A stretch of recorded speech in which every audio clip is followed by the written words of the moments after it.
देखो मैं अभी डिस्कस कर रही हूँ आईपी यूनिवर्सिटी का मिड टर्म एग्ज़ाम। इसमें हम इम्पॉर्टेंट क्वेश्चन डिस्कस करेंगे और पेपर का पैटर्न क्या रहता है हम वो डिस्कस करेंगे। उससे पहले तुम्हें पता होना चाहिए कि तुम्हारा मिड टर्म जो प्रीवियस ईयर का है वो किस टाइप का है। ठीक है, सबसे पहले तो हमारे पास यूनिट फर्स्ट से हम देखते हैं। यूनिट फर्स्ट क्या है हमारे पास, डीसी सर्किट। डीसी सर्किट में जो हमारे थ्योरी के क्वेश्चन बनते हैं वो तो डिफाइन है। डिफाइन में वो क्या क्या पूछ सकते हैं, या तो वो पूछ सकते हैं केसीएल की डिफाइन, या वो पूछ सकते हैं केवीएल की डिफाइन। ठीक है, उसके बाद वो पूछ सकते हैं या तो एक्टिव, एक्टिव और पैसिव साथ साथ होते हैं, एक्टिव भी पूछ सकते हैं और पैसिव भी पूछ सकते हैं।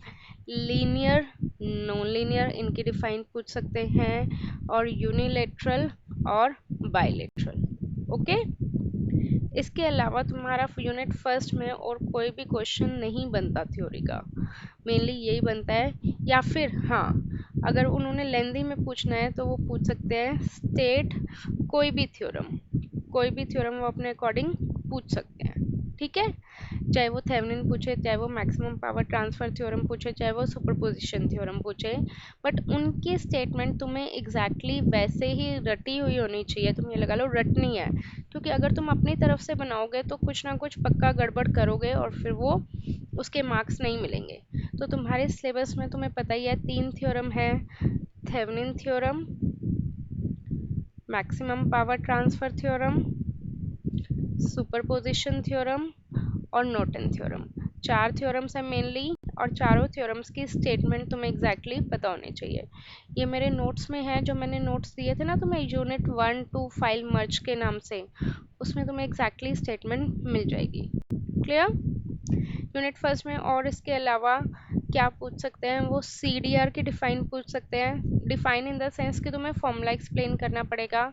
वी डी आर पूछ सकते हैं, पता होगा C D R V D R क्या होता है। C D R is the current division rule, जो कि सिर्फ हमारा पैरेलल सर्किट्स में ही एप्लीकेबल होता है। And V D R is the voltage division rule, जो सिर्फ और सिर्फ सीरीज सर्किट में ही एप्लीकेबल होता है।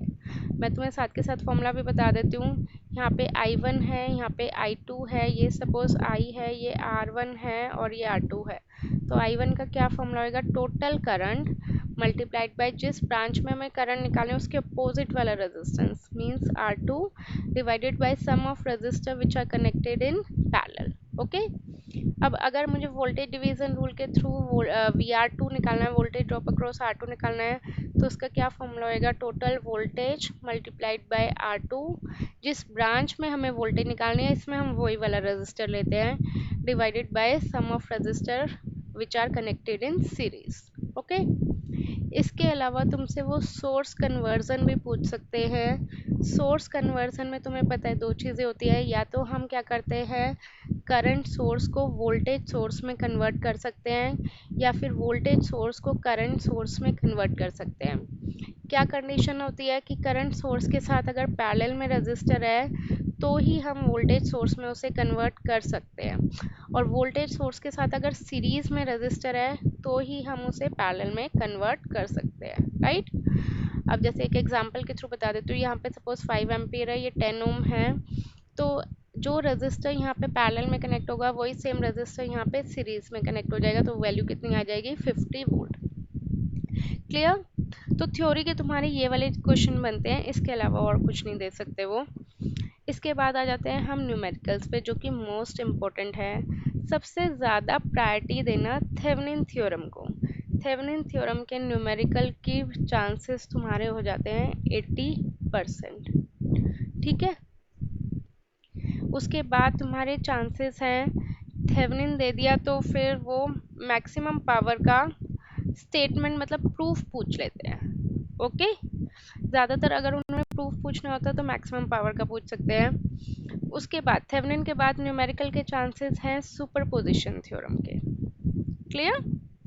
अब ये मत सोचना कि नॉर्टन करके ही ना जाए, क्योंकि अगर तुम्हें थेवेनिन का कंसेप्ट पता है तो नॉर्टन भी आ सकता है, नॉर्टन भी कर ही सकते हो। बट ये मैं चांसेस बता रही हूँ कि अगर तुम्हारी किस्मत खराब हुई तो तुम्हें पता ही है कि जो जिसके ज़्यादा चांसेस होते हैं वो वाले क्वेश्चन बिल्कुल नहीं आते। बट थेवेनिन थ्योरम के 80% चांसेस होते हैं और सुपरपोजिशन थ्योरम के 60 to 80% चांस होते हैं। ओके, नॉर्टन थ्योरम के हमारे पास अराउंड 40% चांस होते हैं।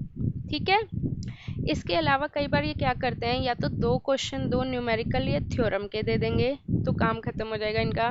अगर इन्होंने एक न्यूमेरिकल थ्योरम का दिया है तो एक न्यूमेरिकल ये किस पे दे देते हैं, स्टार और डेल्टा पे।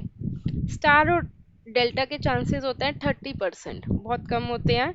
बट अगर ये दोनों थ्योरम पे न्यूमेरिकल दे देंगे तो स्टार डेल्टा पे नहीं देंगे। अगर इन्होंने एक न्यूमेरिकल थ्योरम पे पकड़ा तो एक ये स्टार डेल्टा पे देते हैं। क्लियर है ये चीज़, बोलो। ठीक है, अब इसके बाद देखो डिपेंडेंट सोर्स के कितने चांस हैं। जैसे कि मैंने बताया कि लास्ट टाइम के पेपर में बहुत सारे डिपेंडेंट सोर्स के न्यूमेरिकल भरे हुए थे। जनरली डिपेंडेंट सोर्स का वो कोई भी एक न्यूमेरिकल दे देंगे। ठीक है, या तो वो केवीएल केसीएल पे बेस दे देते हैं या कोई भी वो थ्योरम, अब वो उनकी मर्जी है। थ्योरम के तुम्हारे चांसेस कम है, डिपेंडेंट सोर्स का अगर न्यूमेरिकल आएगा तो केवीएल और केसीएल पे चांसेस ज़्यादा हैं। ठीक है, नॉर्मल केवीएल का दे देंगे, मतलब केवीएल या केसीएल में से वो एक ही न्यूमेरिकल देते हैं, या तो केवीएल दे सकते हैं या केसीएल। तो इससे तुम्हें पता लग रहा है कि तुम्हें पढ़ना तो दोनों पड़ेगा, केवीएल भी पढ़ना पड़ेगा और केसीएल भी, क्योंकि उनका होता है कि केवीएल कि कोई भी दे सकते हैं। बट चांसेस देखो 80% चांसेस केवीएल के होते हैं और 60% चांसेस केसीएल के होते हैं। क्लियर? तो अगर डिपेंडेंट सोर्स पे क्वेश्चन आएगा तो मेरे अकॉर्डिंग वो केवीएल पे देंगे। इस पे हमारे नॉर्मल इंडिपेंडेंट ही देंगे। आईपी यूनिवर्सिटी के अकॉर्डिंग हर एक यूनिवर्सिटी का अलग अलग पैटर्न होता है। ठीक है, बोलो यहाँ तक कोई डाउट? ये थी तुम्हारी ऑलमोस्ट यूनिट 1। थोड़ा बहुत ऊपर नीचे हो सकता है बट ये मैं जिसके ज़्यादा चांसेस है वो बता रही हूँ। नेक्स्ट आ जाते हैं हम यूनिट 2 पे। ओके, यूनिट 2 क्या है तुम्हारी, एसी सर्किट। मुझे पता है काफ़ी कम बच्चों ने एसी सर्किट पढ़ी भी है। मैंने एक प्लेलिस्ट, मतलब मेरे चैनल पे जाओगे तो प्लेलिस्ट मिल जाएगी तुम्हें unit 2 AC circuit IP university के नाम से, तो वो प्लेलिस्ट भी देख लोगे तो तुम्हारे फुल है। बट अभी भी इतना टाइम नहीं है तो मैं फिर से इसमें इम्पोर्टेंट बता देती हूँ। इसमें जो डिफाइन वो पूछते हैं वो किस किस की पूछ सकते हैं, form factor, peak factor, average value, RMS value.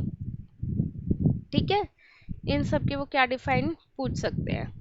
अब नहीं पता तो ये वहाँ पे जाके देख लेना। उसके बाद है रेजोनेंस की कंडीशन पे। रेजोनेंस पे एक थ्योरी का क्वेश्चन आ जाता है। रेजोनेंस की एक कंडीशन होती है, उसकी कंडीशन में क्या बोलते हैं, ये XL is equal to XC. अभी मैं पूरी डेरिवेशन करवाऊंगी भी बाद में। तो रेजोनेंस पे जो चांसेस है कि थ्योरी आ जाए, इसकी पूरी क्या है, डेरिवेशन है। ओके, क्लियर है? पहले यहाँ तक बताओ। उसके बाद तुम्हारे पास न्यूमेरिकल जो आता है वो ज़्यादा चांसेस होते हैं, एक कॉइल पे न्यूमेरिकल देते हैं। करवाया ना मैंने, कॉइल पे न्यूमेरिकल करवाया। कॉइल क्या होता है, हमारे पास आर और एल का कॉम्बिनेशन। ठीक है, आर और एल का कॉम्बिनेशन, तो इस पे बेस्ड न्यूमेरिकल के चांसेस ज़्यादा होते हैं। सीरीज पे बेस्ड, पैरेलल पे मुझे नहीं लगता अभी वो देंगे, तो सीरीज पे एक न्यूमेरिकल के चांस ज़्यादा होते हैं। यूनिट 2 में अभी तुम ज़्यादा कर नहीं पाओगे क्योंकि तुमने ज़्यादा पढ़ा नहीं है, तो इसलिए मैं यूनिट 2 के बारे में कुछ बता नहीं रही। बट ये है कि यूनिट 2 में एक न्यूमेरिकल जो तुम अभी इस कंडीशन पे कर सकते हो वो ये वाला न्यूमेरिकल है कि आरएल पे कोई भी एक न्यूमेरिकल कर लो। उसके लिए बस तुम्हें फॉर्मूलेस पता होने चाहिए। फॉर्मूलेस भी नहीं पता तो अगेन मेरे चैनल पे एक वीडियो है, उसमें सारे फॉर्मूलेस है इसी सर्किट पे, वो भी देख जाओगे तो बहुत रहेगा। क्लियर?